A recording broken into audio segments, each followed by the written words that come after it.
الله على الاكل وحلاوته وجماله. الحمد لله الاكل ده صنع ايديا. بالهنا والشفا على اللي كلوه، اغلى ناس على قلبي. طبعا لسه في مقدمه تانية هتتعمل، بس حبيت اصور لكم الاكل الجميل ده.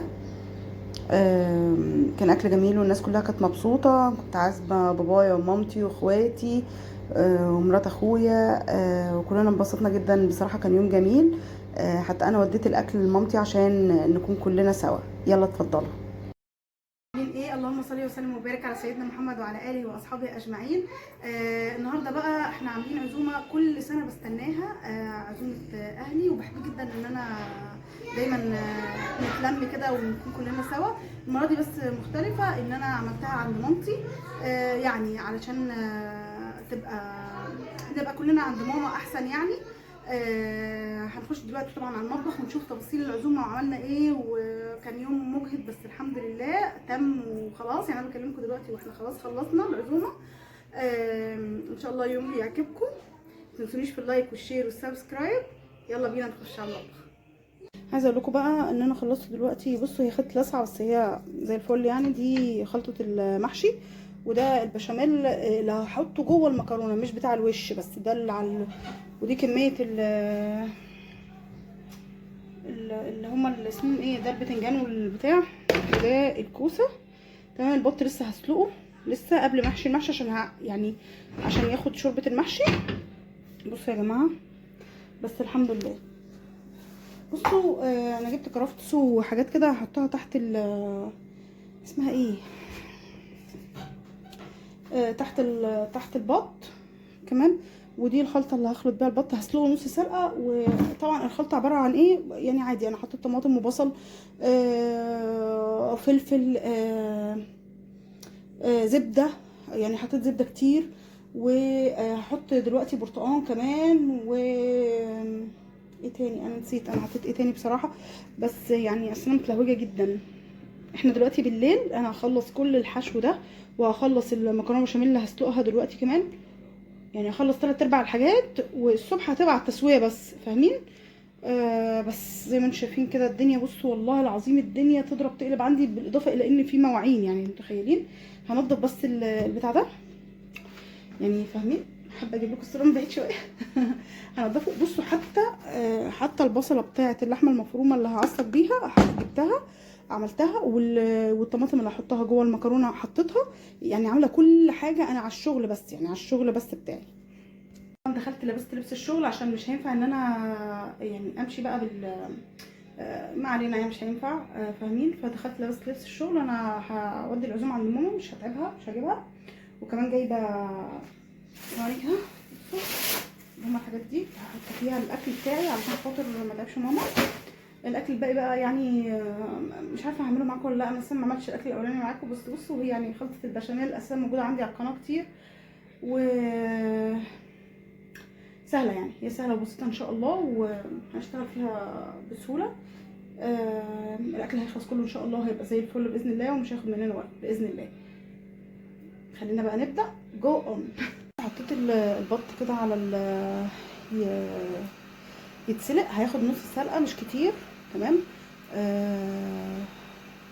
دي اكبر حلل عندي يا جماعه، عشان ما حدش يقول لي ليه مش كبار. دي اكبر حلل عندي يعني. تمام. هعمله الناحيه دي والناحيه دي كده، يعني نص كده ونص. وبعد كده نص ساعه ونص ساعه اقصد. وبعد كده احطه في خلطته بقى علشان اعمله بكره. بدات ارص بقى الكوسه. تمام. وبحمر البتنجان. تمام. عاملاها شكل دائري كده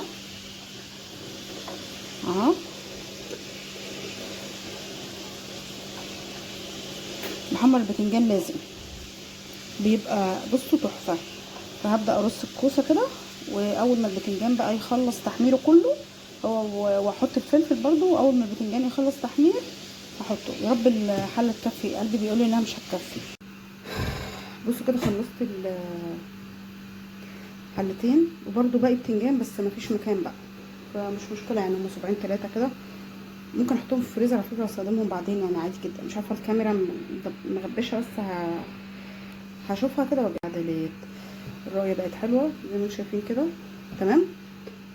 بس هشوف بقى انا هعمل ايه تاني.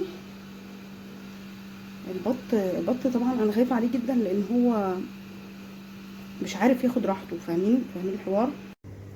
بصوا زي ما انتم شايفين دي البطه الاولانيه طلعتها كده، حطيت لها شويه زبده وزبده من جوه، وحطيت برتقان وعملت لها عصير برتقان مع الخلطه اللي انا عاملاها اساسا، وهحطها في فويل بقى وهسيبها الصبح ان انا ادخلها على طول الايه الفرن. بصوا والله مش عايزه اقول لكم المطبخ، يعني عارفين المطابخ برضو مش واسعه الوسع الواحد ياخد راحته فيه. بصوا هنا برضو دي حطها عشان احط فيها البطه التانية. تمام. بس سايباها شويه عشان هي يعني خدت وقت اقل شويه، دي طلعتها الاول هلفها دلوقتي بفويل طبقتين، وهسيبها بقى عشان الصبح تاخد بقى ايه، يعني تاخد راحتها في السوا بقى. بالك قعدت اصور واتكلم وكده، اتاريني ما فتحتش اساسا الكاميرا. يا رب ما اكونش عملت كده باقي الفيديوهات بجد. ادي معانا لحمه مفرومه ده كيلو عشان انا هعمل صينيتين. بصوا صينيتين وسط يعني هوريهم لكم كده، مش صينيتين كبار قوي. ماشي. وادي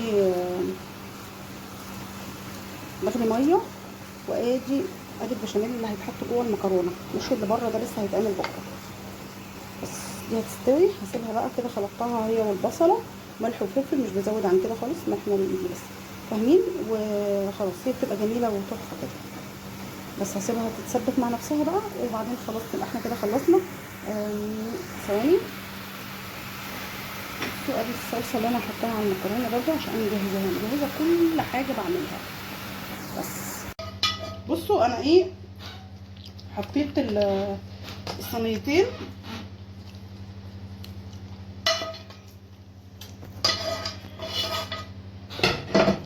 خلاص كده حطيت طبعا طبقه المكرونه تحت، حطيت عليها البشاميل اهي، بشاميل والطماطم وملح وفلفل. دي كميه البشاميل كلها. بكره بقى هعمل ايه الوش. تمام. هغطيها واكمل معاكم. خلاص يا جماعه حطيت الاتنين اهو، وهقفل على كده. هغطيهم بقى بالغطا بتاعهم، هو جاي معاهم غطا كده. هقفله دلوقتي كده كروكي لغايه بقى بكره الصبح ان شاء الله. هحط الوش عشان يبقى فريش، عشان الوش لما بنحطه دلوقتي بينزل كله. فاهمين. علشان بس يبقى الوش بتاعها حلو كده وتتسوى كويس. بصوا يا جماعه خلاص المحشي اهو. بس في حاجات فيه كده بايظه يعني فعملتها. تمام. صباح الفل. بصوا المحشي اهو خلاص على النار، هو الحاجه الوحيده اللي بتبقى فوق. البط بقى بصوا سويته وخلصته. بصوا يا رب تكونوا شايفينه. انا ممكن اطلعه لكم ثانيه واحده.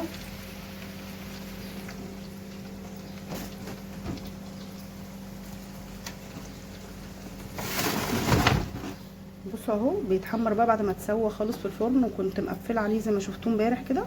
تمام. حطيت له بقى عسل وملح وفلفل وكده وزبده وبحمره. تمام. الصوص بتاعه ده طبعا خطير. ادي دي ثانيه كده. ادي مكرونه بشاميل، دي صينيه ودي الصينيه التانيه، فالامن مستتب يعني. طبعا الرز بقى واللحمه ايه هتكون بقى في الاخر خالص. تمام. دلوقتي احنا ايه يعني بنفنش بقى وكده. الساعه دلوقتي 4:30 تقريبا، ف خلاص قربنا نخلص يعني. عملت صوبيا وتمر ومانجا، فان شاء الله مظبطين يعني. ان شاء الله تطلع عزومه حلوه باذن الله. وابني بيغلس. هوريكم بقى طبعا الفينش الاخير في الاكل، لان انا هاخد الاكل معايا لمامتي، فربنا يستر اساسا في طريقه النقل يعني. ادعوا لي. باي باي. بديت اوريكم تفاصيل العبايه بتاعتي. بصوا العبايه دي كنت جايباها من السنه اللي فاتت من سوق مدينه. هي عباره عن الملس ده صعيدي كان طالع موضه جدا، ولسه السنه دي برده طالع موضه. مش عارفه واضح لكم قوي ولا ايه. هي من جنبين شيفون، والملس في النص كده، والتطريز ده حاجه مختلفه كده في رمضان. ايه رايكم؟